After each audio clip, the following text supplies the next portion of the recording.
Pemirsa, baru-baru ini Presiden Prabowo Subianto yang didampingi oleh dua presiden sebelumnya, yakni Presiden ke-6 Republik Indonesia, Bapak SBY atau Susilo Bambang Yudhoyono, dan juga Presiden ke-7 Republik Indonesia, Bapak Joko Widodo, meluncurkan sebuah lembaga keuangan baru di Indonesia, lembaga keuangan yang sangat besar dengan aset kisaran 900 miliar dolar Amerika Serikat atau kisaran 1.500 triliun.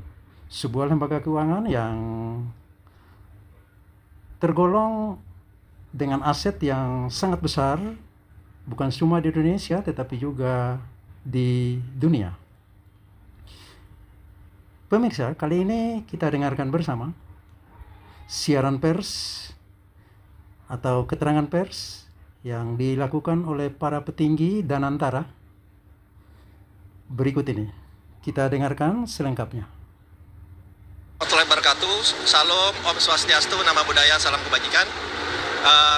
Kami bertiga baru saja menghadap Bapak Presiden dan kita melaporkan kegiatan selama kurang lebih 1 minggu lebih ini sejak Danantara di launching, termasuk beberapa kegiatan kami baik dalam rangka sosialisasi Danantara ini ke media, baik media cetak, elektronik, baik kepada para ekonom, para analis dalam maupun luar negeri.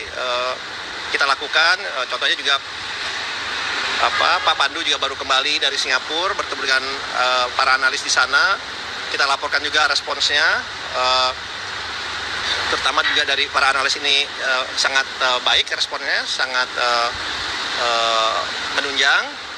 Dan selama seminggu itu kegiatan yang kami lakukan, dan yang kita lakukan juga kita laporkan adalah pembentukan mengisi dari tim yang memang akan bersama-sama di Danantara, baik itu di level Danantara maupun juga di level operation dan juga investasinya. Bapak Presiden menyampaikan kepada kami bahwa pilihlah orang-orang yang terbaik di dalam tim Danantara ini, tidak boleh ada titipan-titipan, pilih yang terbaik, tidak hanya di Indonesia, terbaik di dunia pun dimasukkan sebagai beberapa alternatif nama, karena Danantara ini adalah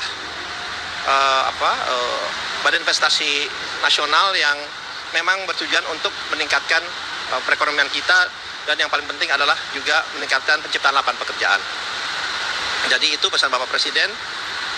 Kami pun dibantu oleh headhunters maupun advisor dari dalam dan luar negeri. Kami juga laporkan Bapak Presiden, dan harapannya dalam waktu dekat, mungkin minggu depan saya rasa kita akan umumkan nama-nama tersebut, sehingga dari publik, dari masyarakat bisa melihat dan bisa menilai bahwa nama-nama yang duduk sebagai pengelola dan juga manajemen di Danantara ini adalah nama-nama yang reputable, yang terbukti track recordnya, yang bersih, dan memang expertise di bidangnya.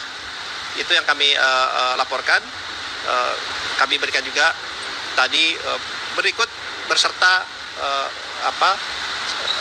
CV-nya. Kita berikan kepada CV-nya, karena ini benar-benar harus nama yang seperti yang saya sampaikan tadi, nama-nama yang reputable, yang baik, dan tentunya berintegritas yang tinggi. Jadi itu yang kita laporkan. Jadi insya Allah minggu depan nama-nama itu kita akan umumkan kepada media, ya.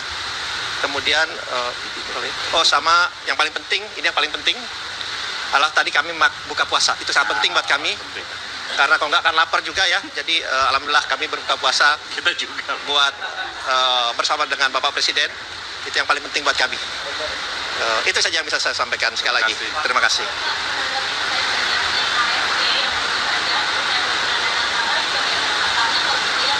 IHSG.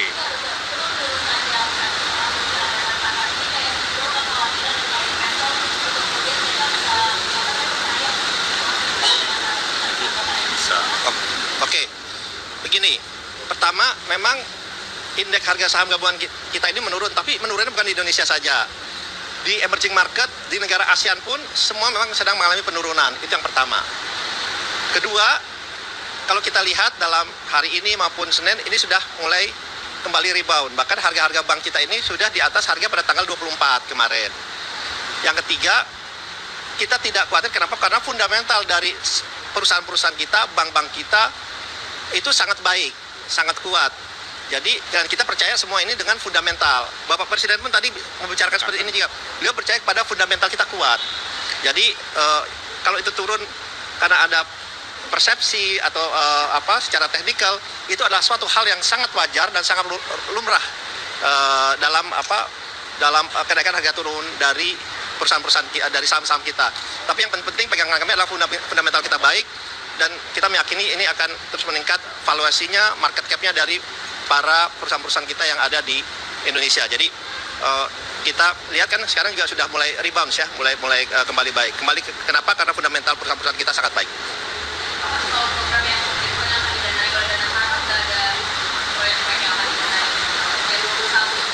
Kita kembali lagi, arahan Bapak Presiden menganut asas kehati-hatian, prudent.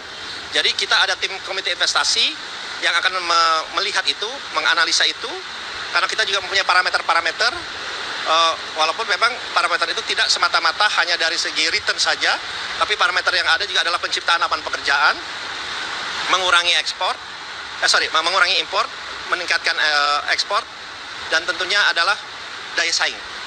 Itu juga penting, competitiveness ya. Jadi ini akan dianalisa oleh tim komite investasi kami, baik yang di level operasi, baik yang level investasi, maupun yang di level BP dan Antara. Jadi ini benar-benar akan dilakukan semuanya secara profesional, sehingga kita bisa memastikan bahwa investasi yang kita investasikan di dalam Dana Antara ini benar-benar sudah melalui proses dan analisa, baik dari segi resiko, baik dari segi legal, baik dari segi administrasi, maupun dari segi daya saing dan juga demand dan supply ke depannya.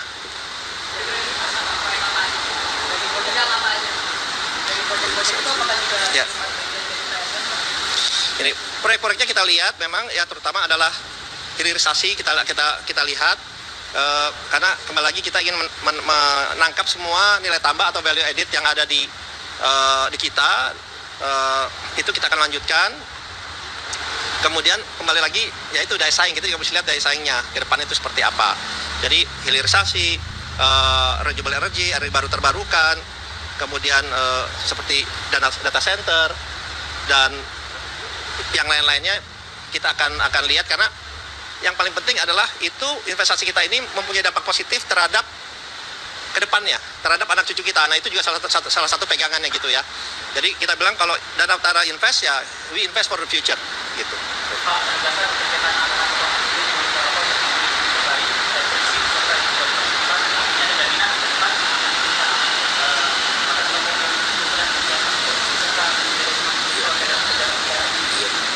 Aduh, nggak nangkap saya tadi. Ya pokoknya gini. Nggak ada korupsi katanya, yang nggak ada Toko-toko yang akan diumumkan. Oh iya.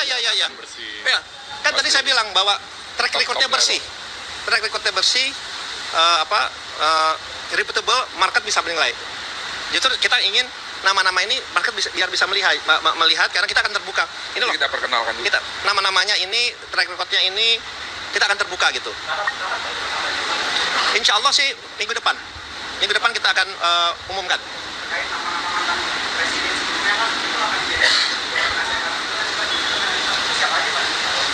Nanti tunggu tanggal mainnya. Minggu depan kita umumkan semua secara lengkap. Ya. Oke. Ya, pemirsa, demikian keterangan pers yang telah disampaikan oleh para petinggi lembaga keuangan yang baru saja dibentuk atau diluncurkan oleh Bapak Presiden Prabowo Subianto beberapa waktu silam, yang tampaknya baru memilih pelaksana-pelaksana yang nanti menjadi motor penggerak di lembaga keuangan yang super besar ini. Tentu saja masyarakat umumnya mengharapkan para pengelola yang menjadi motor penggerak dari lembaga keuangan ini bisa menepis berbagai kekhawatiran dari masyarakat pada umumnya. Demikian, terima kasih, semoga bermanfaat dan salam.